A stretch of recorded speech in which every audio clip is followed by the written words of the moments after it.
Hello, welcome to CLSP Politics. Sean Briscoe speaking. So, based on the viewership of my what the DNC really probably needs to do between 26 and 28, it's.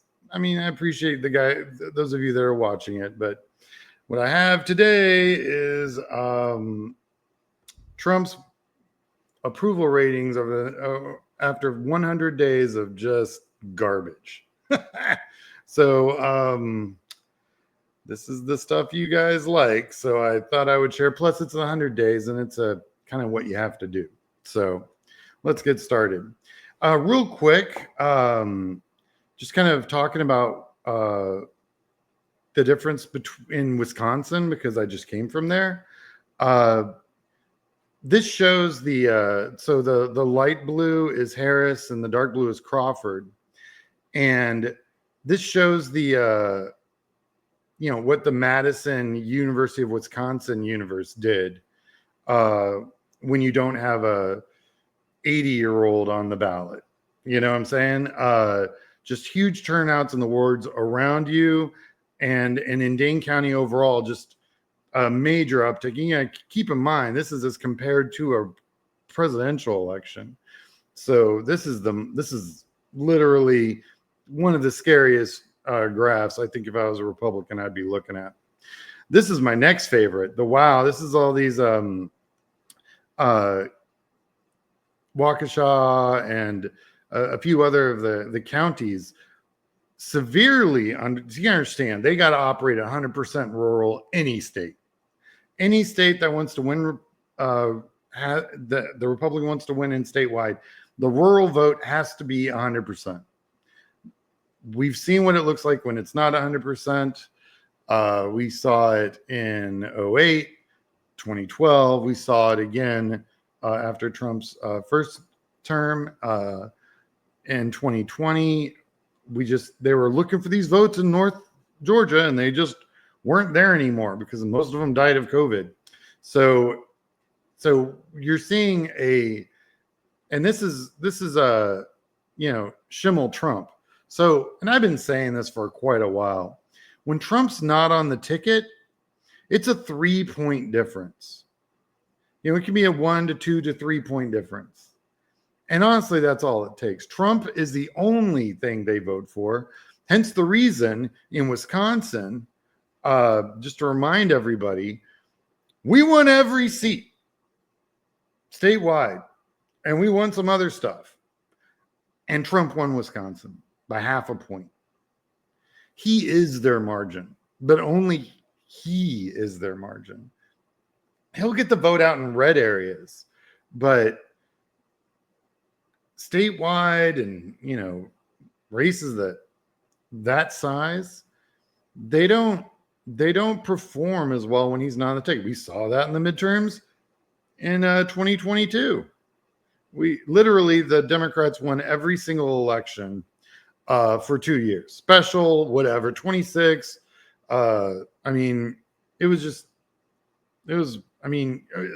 Special elections in 22 carried them all. We're going to do the same moving forward from here, right into 26, the midterms coming up. That's what's going to happen. Take my word for it. It's what's going to happen because of a few fun facts that I've been busily looking up. So, real quick. So I found a good map that kind of gave us the 100 days and Trump's approval rating, right? So let's take a look at that real quick. Okay. So what you got here is a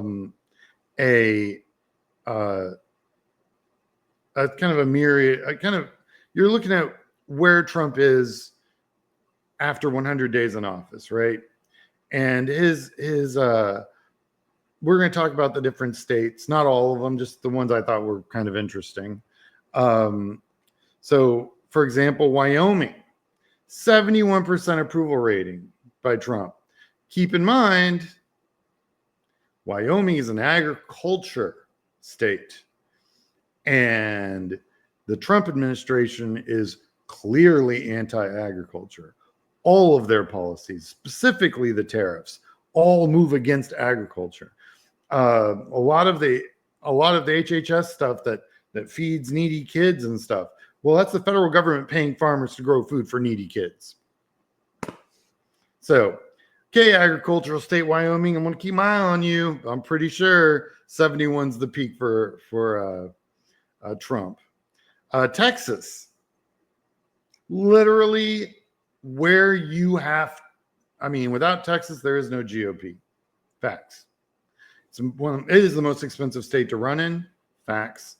And the GOP has operated this unsinkable ship of a state for the last 40 years. Facts. And the reason it's an unsinkable ship, we pull money out of the ground. And the Republicans have terribly mismanaged the state. Terribly. And I mean, yes, people are coming to Texas, but I think they're looking for greener grass on the other side, and it ain't that green.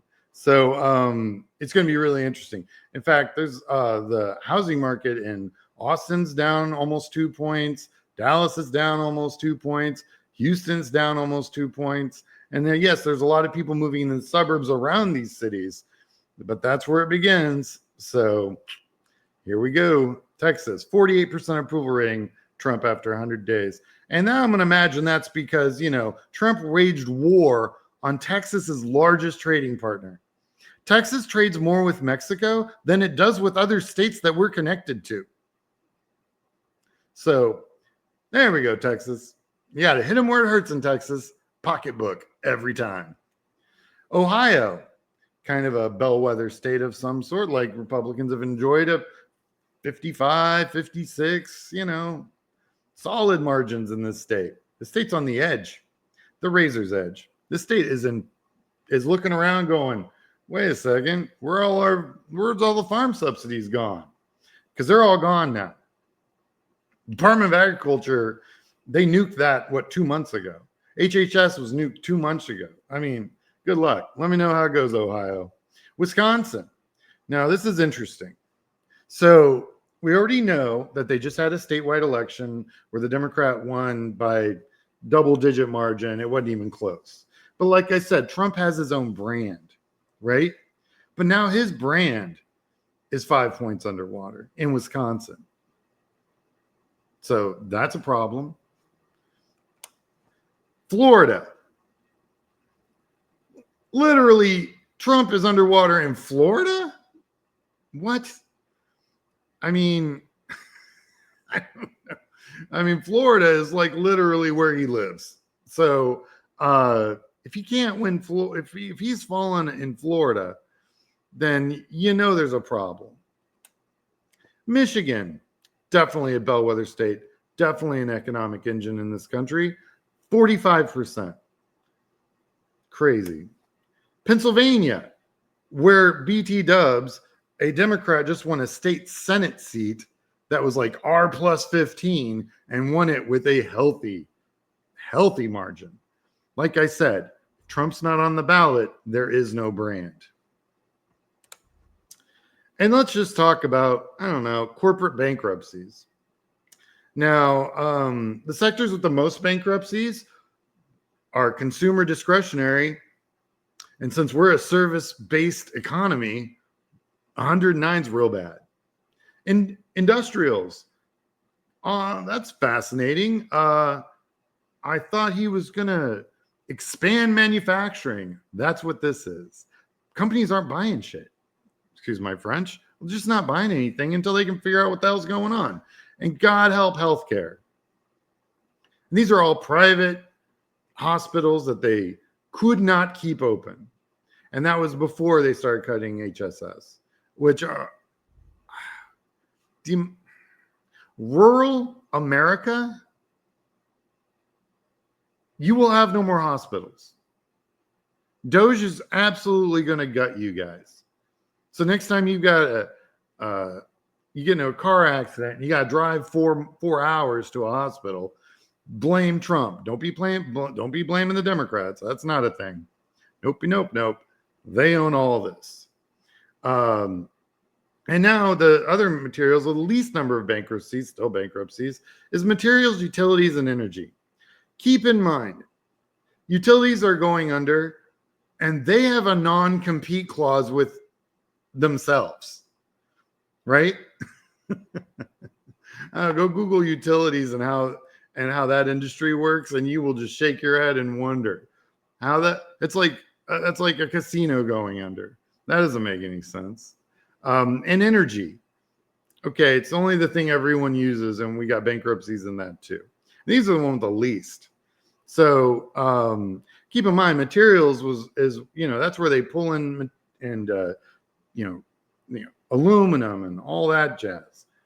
They're not going to do well under the new tariffs because, I mean, in order for us to generate the number of rare earth minerals that is required to do the green energy change, or even just to keep doing what we're doing, never mind green energy, throw that out the window, you're going to need companies that still exist in this country that actually do that work.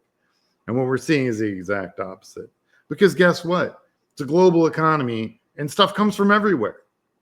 And Trump's an idiot. You can't figure that out. So anyway, this was my rant about the first 100 days. I know there's so many other things he's doing, but if you're curious about any of that, I made videos for that over almost a year ago when I have my 15-part series on Project 2025 that I absolutely recommend everyone go. And if you don't have to take my word for it, go read it. It's 935 pages. It's the scariest thing I've ever seen as far as public policy goes. And the second I read it, I knew millions of people were going to die. So, like and subscribe. If you wish to support this channel, we have a PayPal at CLSB Politics. All right, everybody. Definitely check out my new series on the what the Democratic Party needs to do. It's not sexy. It's probably, it's what we need to do. And sometimes eating your vegetables is not as much fun, but it's worth it. And it's all very, very important. All right. You have a good one. I'll talk to you later.